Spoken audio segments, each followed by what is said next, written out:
Hello and welcome to the Renaissance English History Podcast. I am your host, Heather Tesco, and I'm a storyteller who makes history accessible because I believe it's a pathway to understanding who we are, our place in the universe, and being more deeply in touch with our own humanity. So this episode is on Ursula Pole, and in the grand Tudor history world, there's certain names like Henry, Elizabeth, Anne, that loom large, casting shadows that often obscure the lives of other equally intriguing figures. And in the past year, we've been kind of delving into some of those people like the Poles and the Stafford families. They were pivotal in the political and dynastic dramas of the Tudor court.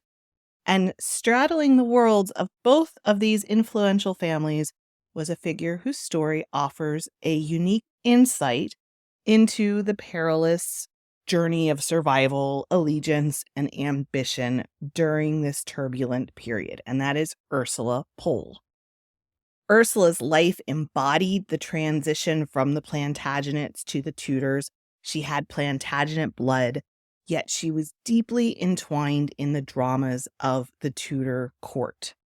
And Ursula's life spans the reigns of several Tudor monarchs, and it's a testament to the delicate balancing act she had to do of kind of managing loyalties, navigating politics. So Ursula Pole was born in a world of transition. She is the daughter of Margaret Pole. So when she was born, the shadows of the Wars of the Roses were still hovering over England.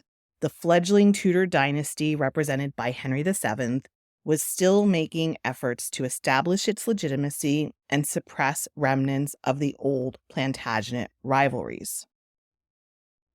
So Ursula was born about 1504. She was the daughter of Sir Richard Pole and Margaret Plantagenet.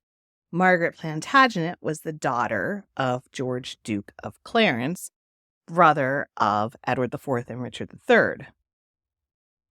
It's worth remembering that her grandfather, Ursula's grandfather, was the one who rebelled against Edward IV. He was in league with Warwick the Kingmaker, and as punishment, he was supposedly drowned in a barrel of Malmsey wine.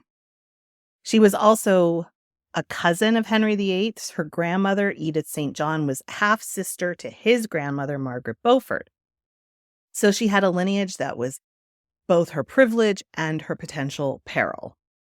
She had 3 older brothers. We've talked about some of them, like Cardinal Reginald Pole.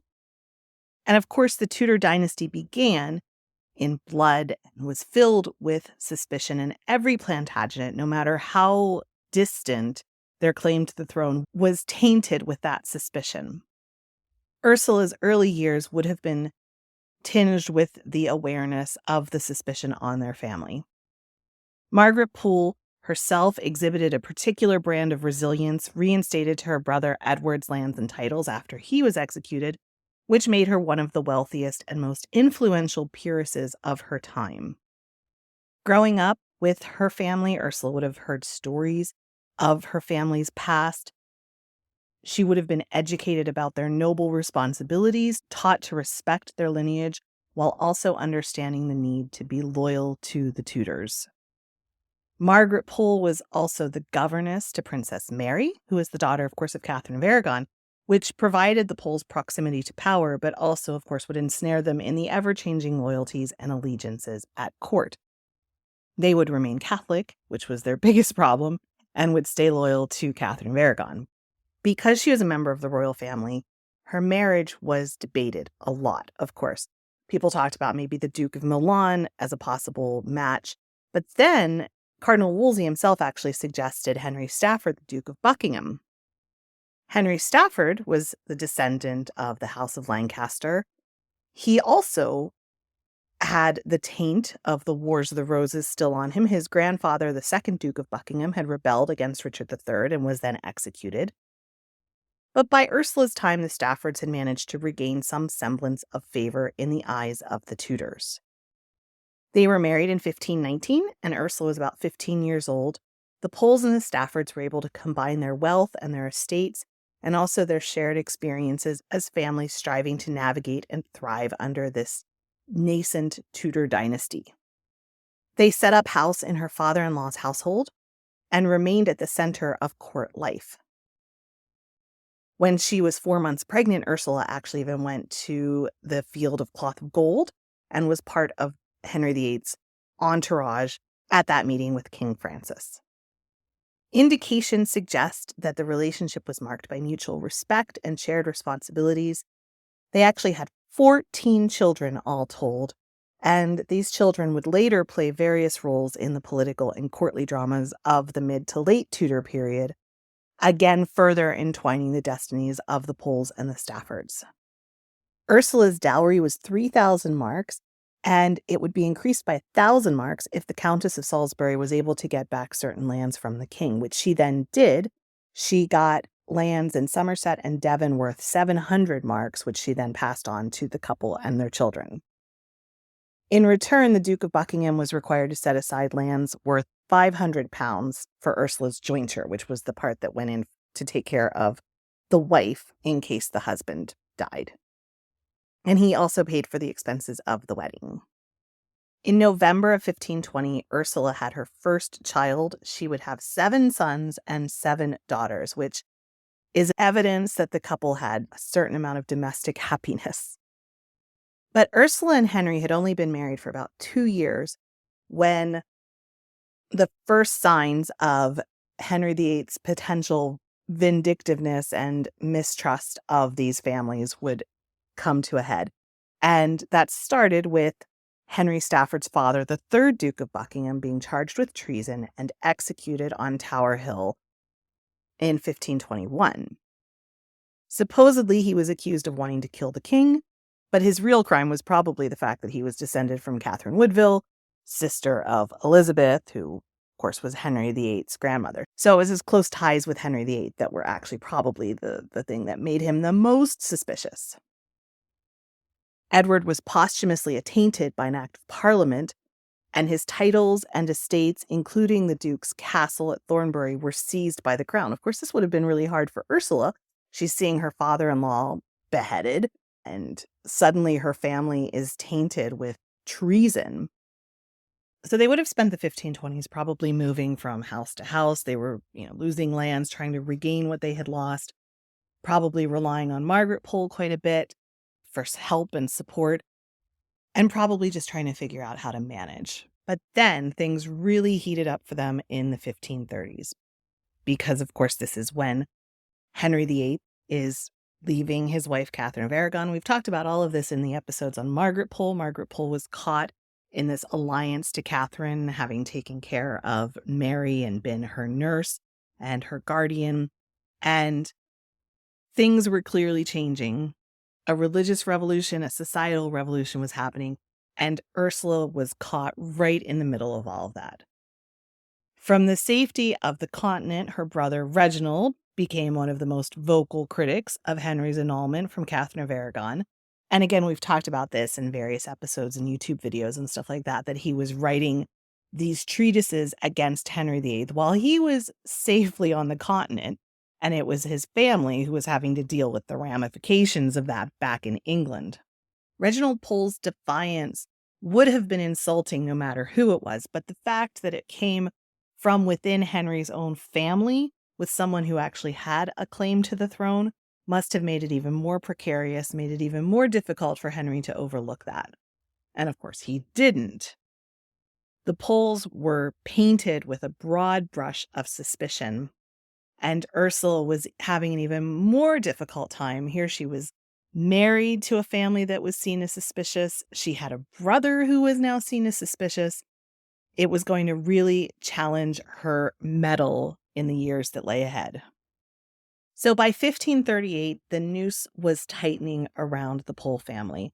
And with the Exeter Conspiracy, Geoffrey Pole was arrested and interrogated. He did not directly implicate Ursula, but it did bring the entire Pole family under even more suspicion.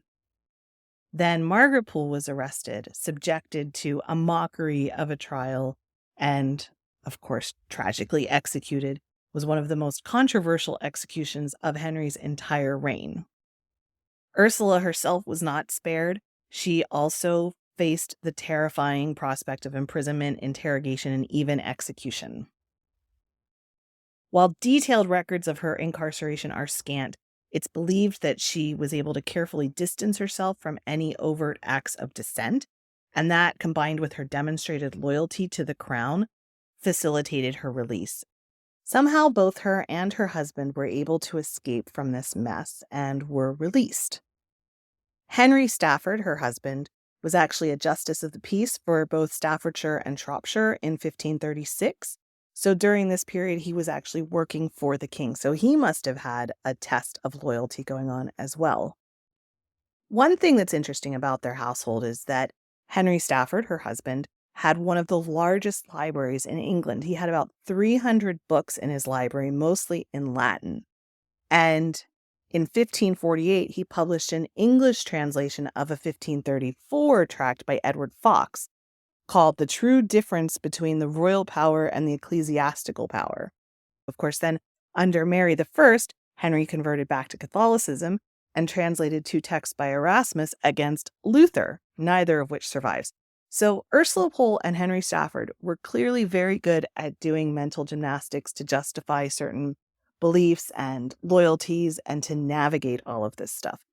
They both managed to survive. They both managed to live until a ripe old age and die in their beds. In 1547, Henry actually petitioned Parliament for the restoration of his father's lands. In 1548, he was summoned to Parliament by Edward VI and was created the first Baron Stafford. So that is how Ursula is remembered as Baroness Stafford as well. Ursula seems to have had this ability to stay friends with everyone and to keep relationships close even when there was arguing going on. For example, she stayed very close to her sister-in-law even after her husband had fought with his sister. And that was Elizabeth Stafford, the Duchess of Norfolk. And we know that they had a close relationship even though Henry had fought with his sister, because after she died, the Duchess of Norfolk bequeathed to Ursula, whom she affectionately described as her sister Stafford, all of her apparel and her jewelry, as well as a French hood and velvet-covered saddle, which she would not have done if they didn't get along. As Ursula grew older, her children then took up the mantle of the activity in the family, and one of the most famous incidents involving one of her children is her 9th son, Thomas Stafford. Thomas was the 9th son, like I said, and the second surviving son. And apparently around 1550, he went to Rome, where he studied with his uncle, Reginald Pole. And then he spent 3 years in Italy, traveled to Poland. And when he was in Poland, he got a recommendation of King Sigismund Augustus, who requested that Mary I restore him to the dukedom of Buckingham. So he was traveling around and meeting kings and doing that kind of thing, as one does. But then when he came back to England in January 1554, he joined the rebellion led by Thomas Wyatt, which came out of course, a worry that Mary was going to marry Philip of Spain and turn England into a Spanish colony, essentially. Blah, blah, blah. The rebellion failed. Thomas Stafford, Ursula's son, was imprisoned in the Fleet prison. Then he fled to France. There, he got into even more drama with other English exiles, and he actually thought that he had a claim to the English throne and that he would be a good candidate for the English throne. In 1557, he sailed to Scarborough with 2 ships and 30 men, and he walked into Scarborough Castle and proclaimed himself the protector of the realm. He tried to incite a new revolt. He denounced the marriage to Spain. He railed against increased Spanish influence, and he said that if he was made king, he would return the crown to the true English blood of our own natural country. He claimed that he had seen letters in Europe showing that Scarborough and 12 other castles were going to be given to Philip II and garrisoned with 12,000 Spanish soldiers before the coronation. This did not last long. 3 days later, the Earl of Westmoreland recaptured the castle and arrested Stafford and his 30 companions. Stafford was beheaded on May 28, 1557 on Tower Hill, and 32 of his followers were also executed after the rebellion. So let's imagine Ursula. In the beginning of her life, her uncle, Edward, was executed. Then she sees her mother executed. She sees her family being seen with a huge amount of suspicion. Her brother Reginald is writing these letters. Her father-in-law was executed.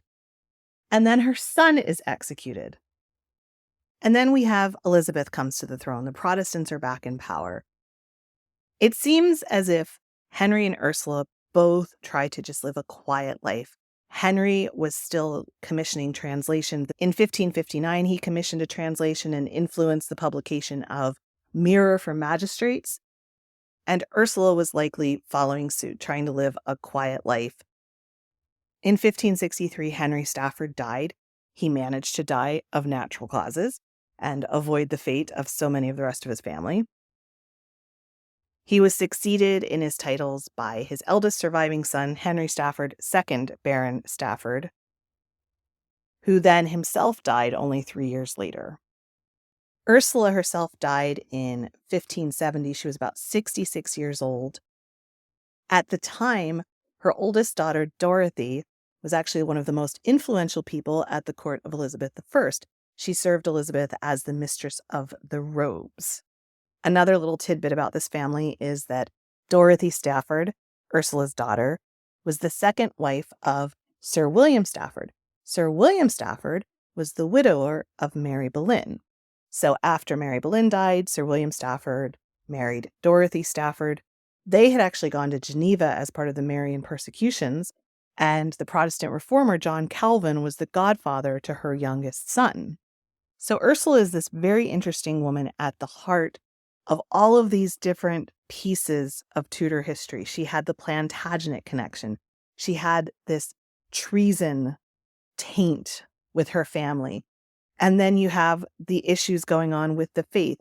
Her brother is a cardinal and is writing against Henry and against the Church of England. Meanwhile, her daughter is fleeing to Geneva as part of the Marian persecutions. I think it's this kind of microcosm of where people would have found themselves in this period with their loyalties pooled, not sure where to put their loyalties, not sure how to navigate this tightrope that must have been so difficult for them to figure out how to just survive. And the fact that Ursula kept her head and her husband kept her head, while we don't know a whole lot about the specific details of her life, I think we can get enough information just with that fact alone to know that the two of them were intelligent and, managed to navigate all of this political mess astutely. Her son, not quite as much. So we are going to, in this talk about Ursula Pole and her family, I hope you enjoyed learning a little bit more about her. She's a fascinating person. And I really love this thing I've been doing lately of diving into these kind of lesser known figures. If you have anybody specifically that you would like me to do a deeper dive into, let me know. You can text me at 8016-TESCO. That's 801-683-9756. Or you can leave a comment wherever you are listening to this and let me know. All right. Thank you so much for listening, and I will be back in a week or two. Have a good one. Blow, northern wind, send who may be sweating. Blow, northern wind, blow, blow, blow. Ich hatte Bord in Bauerbricht, dat soll is semlis on Sicht. Menschful Maiden of mich, fair and free to fonder. In all this wolfliche one, born of blood and of bone, never yet in Uster known, love so merry in London. Blow, northern wind, send who may be sweating. Blow, northern wind, blow, blow, blow. Who is dead or worth in die, grazie, stoten guy, gentle